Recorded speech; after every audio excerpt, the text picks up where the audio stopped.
man begins to build character, the first thing God does is that God empowers him. That's the first advantage of godly living, holy living. That's the first advantage of character. In Psalm 24 verse 3, it says, who shall stand upon the mountains of the Lord? Who shall ascend his holy hills? That means, who will God give the opportunity to wield the scepter of authority? Who will God give visibility over a generation? Who will God give control of a people? Who will God allow authority to impact a generation? And the Bible began to tell us. He said, him that is of a clean hands, him that is of a pure heart, that have not lifted up his soul in vanity. That means, if your hands are not clean, if your heart is not pure, if your heart is not in brokenness and humility, it says God will be the one resisting you. That is why you may have all the creativity, but nobody will know you. That is why you have all the words, nobody will know you. That is why you have all the invention, nobody will take advantage of it, because it said, if it's God, for God to exalt you over a generation, for God to give you authority over a generation, what God looks at is not what you can do, it's who you are. Is your hand clean? Is your heart pure? Is your soul lifted up in vanity?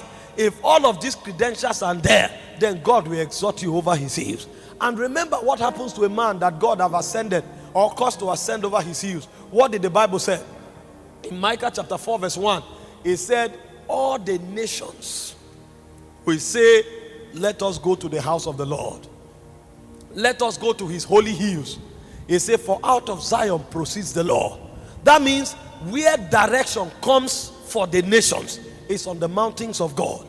And so the man who is on the mountain of God gives direction to the nations. He influences the nation. He inspires the nation. He tells the nations what to do. But who is the man that God will give the opportunity to stand on his holy mountains? Is the man that is of a clean hands. Is a man that is of a pure heart. So if you want to have authority to influence a generation, you want to have authority to influence a nation, what you should focus on is not God lift me. It's actually God purify me.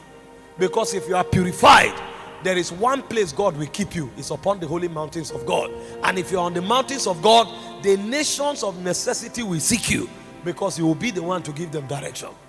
The Bible said God exalts the humble, but he said he resists the proud. He resists the proud. He giveth grace to the humble. What does grace do?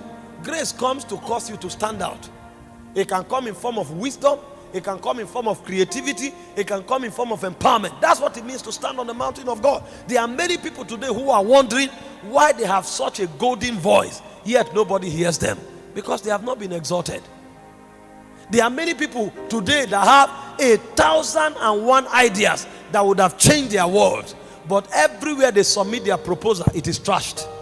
And they are wondering, why would these doors not open? Why would these opportunities not be given? Because God will not exalt you. God will only exalt you when your motives are pure. God will only exalt you when your hands are pure. So quit the wrong prayers. You have been praying for 10 years. Open doors for me. You have been praying for 10 years. Exalt me. And the Bible is telling you, the man that will stand upon his holy hills is a man with a pure hands. Is a man with a clean heart. So what you should start praying now is, Lord, purify me. Lord, purge me. Did you not read in 1 Timothy chapter 2 from verse 18? It said, if a man purges himself, he said that man is meet and qualified for the master's use. That means when your life is full of garbages, the focus of God is not your exaltation. The focus of God is actually your purification. Because if God exalts you in error, you are finished. Did you not read about Adam? God created Adam to rule over the whole earth. In fact, when God blessed Adam, he said, have dominion over the birds of the air, the fish of the water, and everything that creepeth upon the face of the earth. The moment Adam defied himself, God drove him out of the garden and sent him into obscurity. Why would God send a man designed to rule over the earth into obscurity? Because if that man is exalted in error, he will be eternally condemned. There are most of us today that the level of money we should handle, God himself is the one stopping us from handling it. Because if we handle that money today, it will fester our corrupt nature, and a point will come we will never be redeemed again. Most of us, the ideas we have today, the president of nations are supposed to come for it, but God will insist it doesn't happen, because if that level of influence comes, we will never be recovered again. We will be so lost that even if the whole power in heaven were to be channeled in our direction, we will be beyond recovery. So what God will do is that he will keep those doors waiting for the day that you are purified.